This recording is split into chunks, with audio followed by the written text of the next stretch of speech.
Assalamualaikum warahmatullahi wabarakatuh.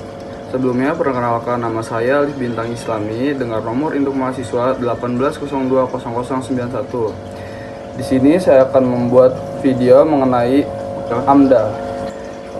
Apa itu AMDAL? AMDAL adalah singkatan dari analisis mengenai dampak lingkungan.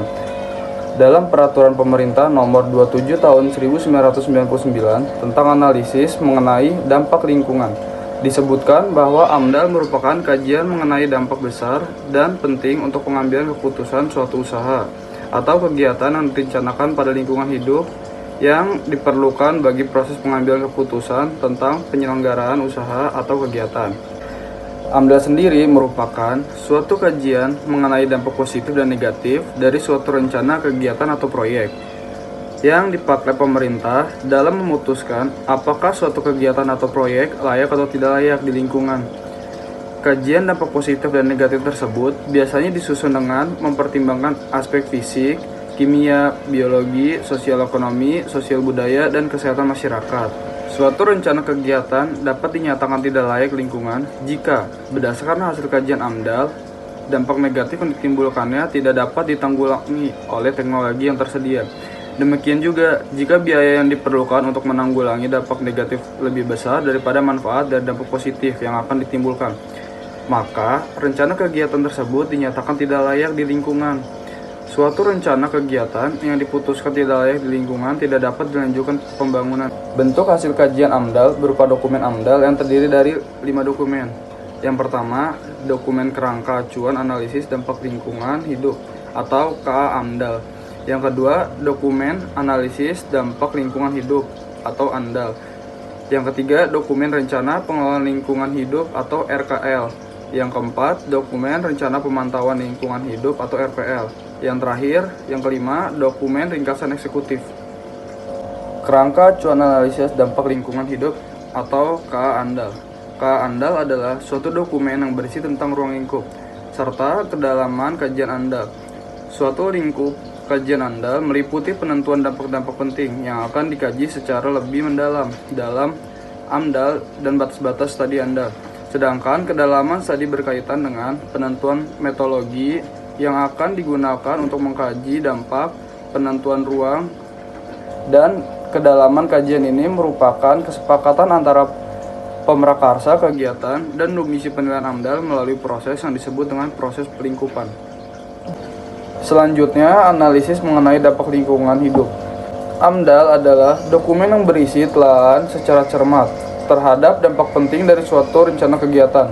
Dampak-dampak penting yang telah diidentifikasi di dalam dokumen AMDAL kemudian ditelaah secara lebih cermat dengan menggunakan metodologi yang telah disepakati. Lalu selanjutnya ada rencana pengelolaan lingkungan hidup atau RKL. RKL adalah dokumen yang memuat upaya-upaya untuk mencegah, mengendalikan, dan menanggulangi dampak penting lingkungan hidup yang bersifat negatif, serta memaksimalkan dampak positif yang terjadi akibat rencana suatu kegiatan. Upaya berdasarkan hasil arahan dasar-dasar pengelolaan dampak yang dihasilkan dari kajian AMDAL. Selanjutnya ada RPL atau Rencana Pemantauan Lingkungan Hidup. RPL adalah dokumen yang membuat program-program pemantauan untuk melihat perubahan lingkungan yang disebabkan oleh dampak-dampak yang berasal dari rencana kegiatan. Hasil pemantauan ini digunakan untuk mengevaluasi efektivitas upaya-upaya pengelolaan lingkungan yang telah dilakukan, ketaatan pemrakarsa terhadap peraturan lingkungan hidup, dan dapat digunakan untuk mengevaluasi akurasi prediksi dampak yang digunakan dalam kajian AMDAL. Ada ringkasan eksekutif. Ringkasan eksekutif adalah dokumen yang meringkas secara singkat dan jelas hasil kajian AMDAL. Hal-hal yang perlu disampaikan dalam ringkasan eksekutif biasanya adalah uraian secara singkat tentang besaran dampak dan sifat penting dampak yang dikaji di dalam AMDAL, dan upaya-upaya pengelolaan dan pemantauan lingkungan hidup yang akan dilakukan untuk mengelola dampak-dampak tersebut. Selanjutnya saya akan menjelaskan apa manfaat AMDAL. AMDAL bermanfaat untuk menjamin suatu usaha atau kegiatan pembangunan agar layak secara lingkungan.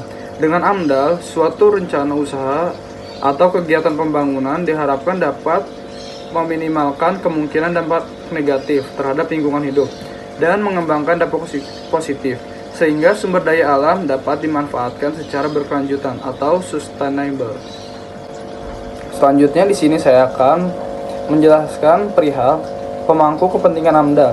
Siapa aja sih pihak yang terlibat dalam AMDAL? Pihak-pihak yang berkepentingan dalam proses AMDAL adalah pemerintah, pemrakarsa, masyarakat yang berkepentingan. Peran masing-masing pemangku kepentingan tersebut secara lebih lengkap adalah sebagai berikut. Yang pertama, pemerintah.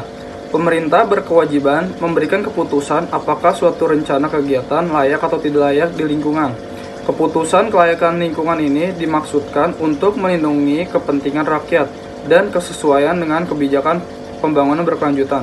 Untuk mengambil keputusan, pemerintah memerlukan informasi yang dapat dipertanggungjawabkan, baik yang berasal dari pemilik maupun dari pihak-pihak lain yang berkepentingan. Informasi tersebut disusun secara sistematis dalam dokumen AMDAL. Dokumen ini dinilai oleh Komisi Penilaian AMDAL untuk menentukan apakah informasi yang terdapat di dalamnya telah dapat digunakan untuk pengambilan keputusan dan untuk menilai apakah rencana kegiatan tersebut dapat dinyatakan layak atau tidak layak berdasarkan suatu kriteria kelayakan lingkungan yang telah ditetapkan oleh peraturan pemerintah. Yang kedua ada pemrakarsa, orang atau badan hukum yang bertanggung jawab atas suatu rencana usaha dan atau kegiatan yang akan dilaksanakan. Pemrakarsa ini yang berkewajiban untuk melaksanakan kajian AMDAL. Meskipun pemrakarsa dapat menunjuk pihak lain atau seperti konsultan lingkungan hidup untuk membantu melaksanakan kajian AMDAL. Namun, tanggung jawab terhadap hasil kajian dan pelaksanaan ketentuan-ketentuan AMDAL terhadap di tangan pemrakarsa kegiatan.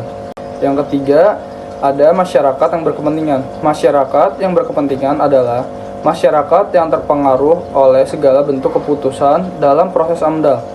Masyarakat mempunyai kedudukan yang sangat penting dalam AMDAL, yang setara dengan kedudukan pihak-pihak lainnya yang terlibat dalam AMDAL. Di dalam kajian AMDAL, masyarakat bukan objek kajian namun merupakan subjek yang ikut serta dalam proses pengambilan keputusan tentang hal-hal yang berkaitan dengan AMDAL. Dalam proses ini, masyarakat menyampaikan aspirasi, kebutuhan, nilai-nilai yang dimiliki masyarakat, dan usulan penyelesaian masalah untuk memperoleh keputusan terbaik. Dalam proses AMDAL, masyarakat dibedakan menjadi dua kategori. Yang pertama, masyarakat terkena dampak. Masyarakat yang akan merasakan dampak dari adanya rencana kegiatan, atau orang atau kelompok yang diuntungkan, dan orang kelompok yang dirugikan atau at risk. Yang kedua, masyarakat pemerhati. Masyarakat yang tidak terkena dampak dari suatu rencana kegiatan, tetapi mempunyai perhatian terhadap kegiatan maupun dampak-dampak lingkungan yang ditimbulkan. Selanjutnya, apakah manfaat AMDAL bagi masing-masing pemangku kepentingan tersebut? Yang pertama, bagi pemerintah, AMDAL bermanfaat untuk mencegah terjadinya pencemaran dan kerusakan lingkungan, serta pemborosan sumber daya alam secara lebih luas. Yang kedua, menghindari timbulnya konflik dengan masyarakat dan kegiatan lain di sekitarnya. Yang ketiga, menjaga agar pelaksanaan pembangunan tetap sesuai dengan prinsip-prinsip pembangunan berkelanjutan dan berwawasan lingkungan. Manfaat AMDAL bagi pemrakarsa. Yang pertama, menjamin keberlangsungan usaha atau kegiatan karena adanya proporsi aspek ekonomis, teknis, dan lingkungan. Yang kedua, menghemat dalam pemanfaatan sumber daya atau modal, bahan baku, energi. Yang ketiga, dapat menjadi referensi dalam proses kredit perbankan.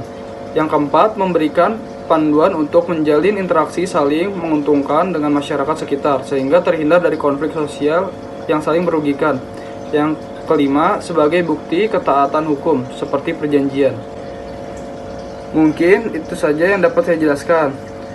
Mohon maaf apabila ada kata-kata yang kurang jelas dalam penyampaian. Kurang lebihnya mohon maaf. Wassalamualaikum warahmatullahi wabarakatuh.